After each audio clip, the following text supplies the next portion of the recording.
Prepare yourselves. Geometry is about to get a lot more complicated, and I can only imagine the technological advances that will occur now that we have another dimension.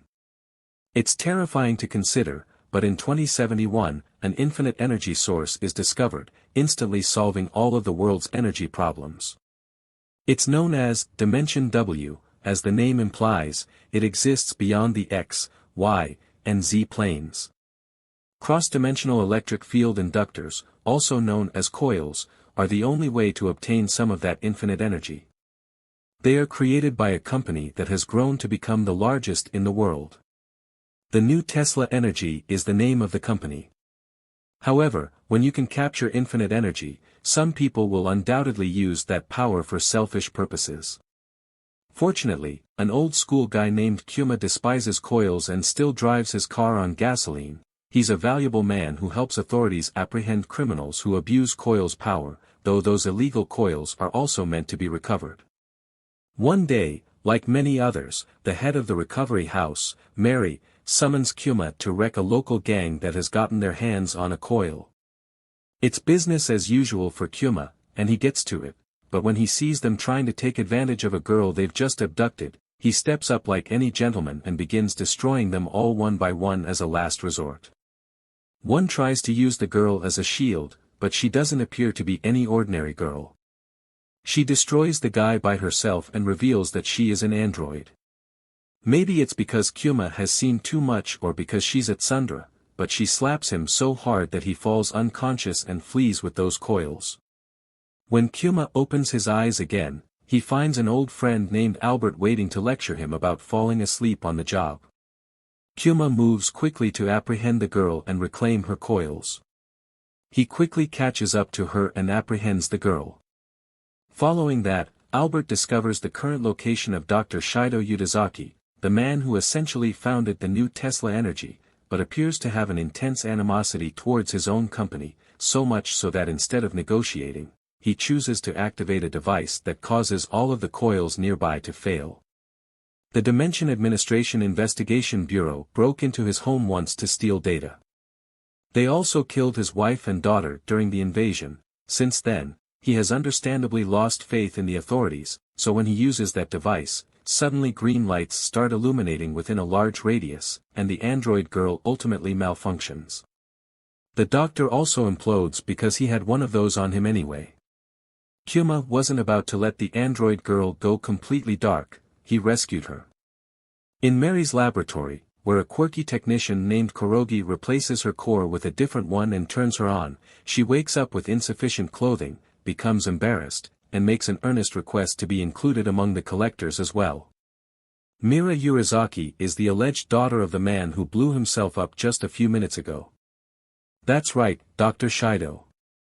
It's time to move on to the next mission. They go to a museum with a public event featuring a masked art thief who has a reputation for never succeeding in his heists. They call him the loser. While Mira investigates the loser's data, Kuma arrives at the museum and confronts the loser. There is some degree of familiarity between them, and the loser tells Kuma that he knows about his past, as well as showing his face beneath the mask. Not going to lie, he looks exactly like the colossal titan, and they also murdered his wife. He then claims that a specific piece of art contains what he's looking for, one of those coils known as the numbers. Of course, the curator of all these magnificent works of art wasn't having any of it, so he sent his robotic dolls after them. Kuma quickly knocked them out by attacking their coils with pinpoint accuracy. After saying goodbye to Kuma, the curator wetted his pants because the illegal coils he used to power the dolls were now exposed. He becomes anxious and makes mistakes, resulting in an instant dimensional collapse. His body begins to clone itself, and the various body parts merge with the doll's stature. All this adds to a horrifying mess that looks like it came straight out of a horror film. Conversely, Mira confronted the loser's assistant and his daughter, Elizabeth, or Ellie for short, and obtained their robotic surveillance pigeons. When Mira and Kuma return to the recovery house, Mary gives Mira 6 million yen for confiscating the pigeons. Girls are overjoyed to have such deep pockets, so she goes with Kuma to buy her trailer, allowing her to have her own private space. They complete a solid purchase, and she begins cleaning up her new home, only to be distracted by 4 children playing in the auto yard. When a pile of worthless cars collapses on them, they appear to be in danger. She immediately uses her superior athletic abilities as an android to save them from being crushed, but in doing so, she reveals that she is a robot. Kyuma, on the other hand, goes to see someone who knows something about the coils known as numbers, as it turns out they were the prototypes created by the new Tesla Energy Company. Still, the company quickly discarded them because they were too unstable and potent to create more stable ones. Following this meeting, Kyuma gets into some trouble with the cops but is bailed out thanks to the word of a chief operations officer named Claire Skyheart, who also happens to be the grandmother of one of those children. Speaking of the kids, they later visit Mira and become close friends with her, assuring her that her secret is safe with them. Meanwhile, Albert discusses the final report on the Dr. Shido incident with Claire Skyheart. They move on to a new mission for Kyuma. He has to investigate a mysterious turn of events that has been happening on a remote tel near Yasagami Lake. The lake also has a reputation for being haunted. Add to that the fact that recently, a novelist named Shijiro Sakaki drowned while still in his room, and all those rumors about ghost sightings start to seem authentic. Sure enough, there are ghosts, and just as they're on their way there, Mira is startled by what appears to be a ghost. Isn't she the sweetest? Kyuma and Mira investigate the hotel situation. Mira decides to scan the novelist's books and discovers scary ghost stories, while Kyuma visits a nearby dam built around 21 years ago. The dam, the stories, the lake, and the death by drowning are all linked to one specific event in the past. Albert then tells Kyuma that a student named Haruna Enamori, along with some other students, was here a decade ago. She activated number 189, and when 2 search parties were sent to recover her and the coil, they too died. After all these years, these ghost sightings have somehow reappeared. Remember the oddball girl who saved Mira from total shutdown? So she looks into a household robot's memory to figure out how Shijiro died, and it appears that shadowy humanoid figures attacked him. Mira is another. After she finishes her bath, she finds herself trapped in a trance that is both the past and the present. She appears to be inside something similar to the novelist's horror novels. Then she is attacked by a ghost before she can dress. As time passes, another death is reported, this time of a random journalist drowning in a van. Remember Elizabeth, the loser's daughter? She's also working as a recovery agent on the scene. Shijiro's sister is inside her room when her other visitors abduct her. Nothing makes sense at this point. What exactly is going on? When Mira opens her eyes, she is shackled, and the poor guy still won't let her dress. She notices Shiro Kamiki and a girl in front of her. He was one of those who died during the coil search years ago. But the man himself says his name is Shijiro Sakaki. He says that he wants to protect the world and is prepared to eliminate anyone who may pose a threat at any time. Amid it all, Kyuma notices how the bottled water affects their behavior, and Albert assists with this observation by activating the fire sprinklers. On the other hand, Mira uses her free thinking to break free from the constraints of this alternate world. When she realizes what's going on, she tells Kyuma that number 189 is currently inside the dam and that this coil had somehow created an alternate reality in Dimension W about the flood that occurred 10 years ago when the coil went missing. Shiro, it turns out, is the root cause of everything. Shiro was able to save the other students but could not save a girl named Marissa. This was too much to handle, so he used the digit 189 to keep himself and his friends alive in the alternate world. Kyuma then brutally fights Shiro while Mira destroys Yuro's perception of reality, and then she destroys the alternate reality and everyone in it by powering down number 189. Moving on, Selva Aina Tebetsi, the CEO of a robot manufacturing company, arrives in Japan with one of the CEOs of the new Tesla Energy Company. They are royalty who have come from Africa for essential matters, but Luis Selva rather seems more interested in exploring Japan, so he goes off on his own to see what's out there and quickly runs into Kyuma. Kyuma usually dresses in traditional Japanese garb, which leads Wei to mistake him for a samurai. During a quick scuffle with bodyguards and transformable motorcycles, Kuma realizes that Wei has an artificial body. Kuma and Wei don't appear to get along. He takes the prince to a kimono shop owned by his ostensible big sister, Tsubaki Azumaya. She presents him with a traditional coat. Because Kuma suffers from a rare memory disorder that makes it nearly impossible for him to recall a specific event, something strange happened to his fiancée Miyabi Azumaya when she died of an incurable illness. It was a terrible time for both Kuma and Wei.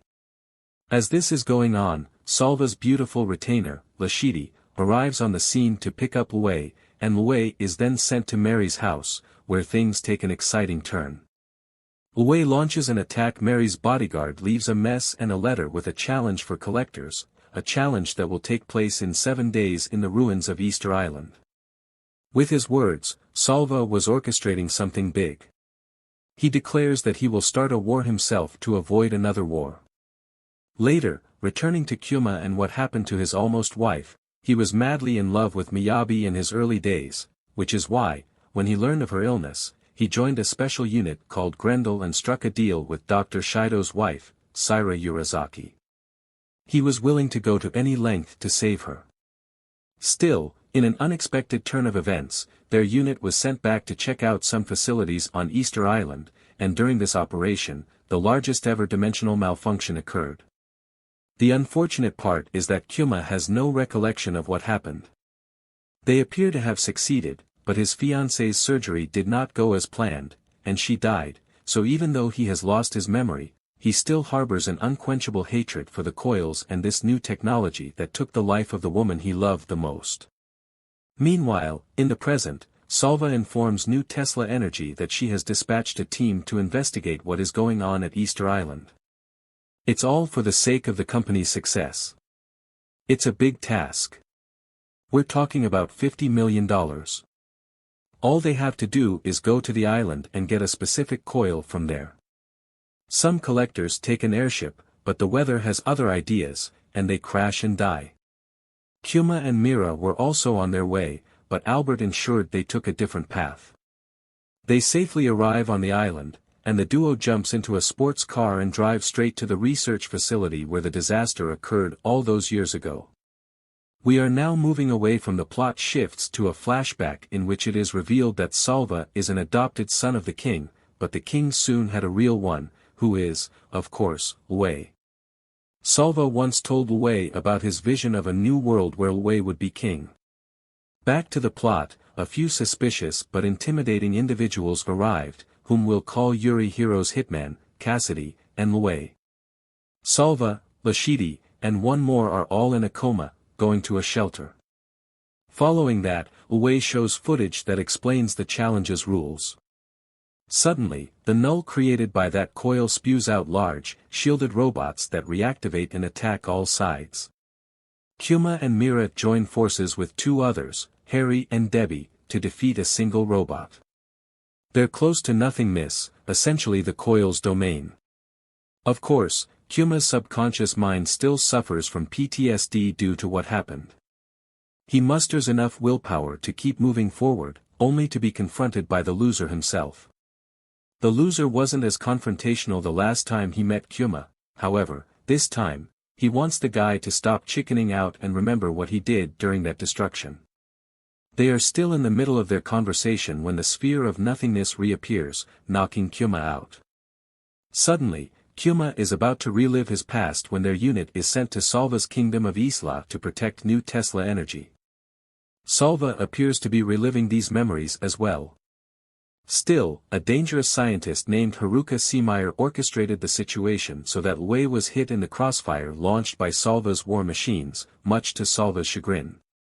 His younger brother was unable to escape the situation in time.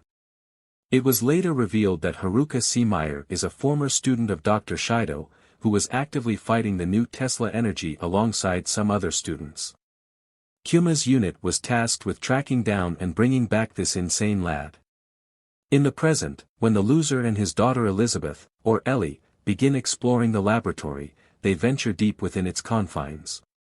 All this time, Kyuma hasn't realized he's trapped in a world of illusions, doomed to relive his past, even when the sphere starts approaching him again, and believe it or not, the sphere has inside it, as well as some enjoyable Kyuma's memories because Kyuma should know what happened back then and subsequently back in the real world. Mira is doing everything she can to ensure that Kyuma's physical body isn't finished while he's still unconscious. Fortunately, Kyuma quickly regained consciousness just as Miro was about to vanish. As for how he awoke, it appears that he had a secret implant warped in his earlobe. Given how all memories are connected through dimensions, when he removed the implant, he miraculously reappeared. Uwe appeared, damaged and tainted before them. He explained that Hitman was now under his control. Both Yuri and I are attempting to take his life. The Hitman then confronts Kyuma and the others, explaining that he's only here to ensure that no one gets the coil hidden on this island, and Yuri appears to attack while the Hitman controls Yuri's mind. Kyuma is forced to fight one of his former teammates from the past, a man named Douglas Marks. He'd instead not find him, but the guy is mind-controlled by Hitman. Fortunately, Kyuma can destroy Douglas's control device, and he wins. This causes Hitman to flee, but things seem tense. The Hitman kills Uwe in the traditional Hitman fashion. When Kyuma loses it, he jumps off the ledge and tries to kill the Hitman, but Mira stops him, and a second rule eye appears. Kyuma is just bamboozled back inside. Loser defeats the hero and acquires the number 001, but he does not stop there. He begins to delve deeper into his former laboratory while Wei explains what's happening. He has multiple bodies that he can jump into and out of remotely while still at home. He then goes to wake up Salva. Salva then joins our gang and declares his intention to find Genesis, a coil capable of ignoring the laws of physics. It can simply create something from nothing, and Salva intends to use it to regenerate Wei's actual body. While everyone tries to keep the robots at bay, I'm glad we have another Edward searching for the Philosopher's Stone. Kyuma, Mira, Salva and his lovely retainer Lashidi all enter the laboratory and soon meet Loser, who reveals that he was the researcher here until the malfunction. He then uses the number 6 to broadcast a memory from the past in which Dr. Shido and the evil scientist Hakuba Seymour worked together to create Genesis. Still, Dr. Shido eventually let go of the project because it was too much for him. C. Meyer, on the other hand, was not having any of it, so he went rogue and began developing his own Genesis. He's so invested in the project that he uses other scientists as test subjects. C. Meyer is trapped in a pocket dimension, ranting about how Kyuma stole this Genesis from him, causing the entire incident. We now know that the loser also lost his wife due to loser questions. When C. Meyer questions him about what he did to his wife, C. Meyer responds that he was trying to derail his plans, so he turned her into a giant monster that the loser now has to fight. Of course, he has no chance against his wife, let alone a giant monster.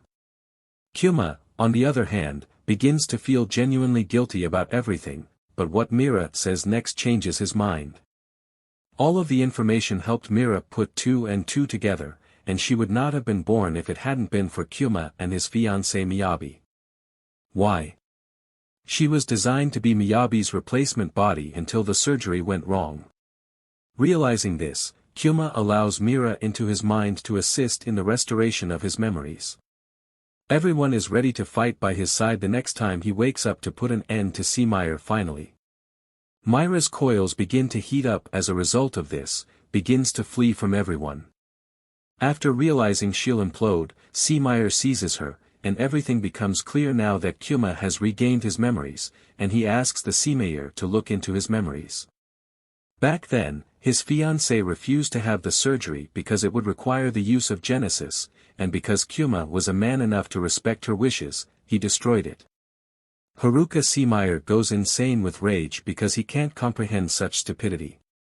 Still, rage distorts your judgment, which is why the power of friendship between Kill and everyone else puts an end to him. In his final moments, he remembers his former tutor, Dr. Shida, before passing away for good, but life had not yet returned to normal. Myra's coil was on the verge of exploding, and she was on the verge of entering the other dimension, but because she was so close, her father, Dr. Shido, appeared and presented a new coil. When the dust settles, Loser and his daughter appear to have died. All cry out in agony, the void of nothingness has vanished, and nature has returned to the island, as evidenced by a flower on a random rock in the days following Thizen's away and Lashidi return to their land, and Ellie begins operating on her own.